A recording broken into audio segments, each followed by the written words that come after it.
నేను కొంచెం ముద్దుగా కనిపిస్తే చాలు, నేనెత్తుకుంటా అని లొల్లి పెట్టుకుంటారు మా ఇంట్లో వాళ్ళు.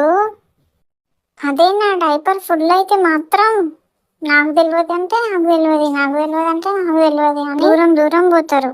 ఇలా దుంపలదేగా మా ఇంట్లో ఇట్లున్నారా, మీ ఇంట్లో కూడా అట్లనే ఉన్నారా? ఓన్లీ మా మమ్మని ఏ పని చేసుకున్నా కూడా మధ్యలో వదిలేసి వచ్చి, ఇంకా అన్నం తిన్నా కూడా మధ్యలో వదిలేసి వచ్చి మంచిగా క్లీన్ చేస్తుంది. అందుకే మా మమ్మ అంటే నాకు ఇష్టం. ఐ లవ్ యూ అమ్మా. మా మమ్మీ పేరు రమ్య. మీ మమ్మీ పేరు ఏంటో మెన్షన్ చేయండి.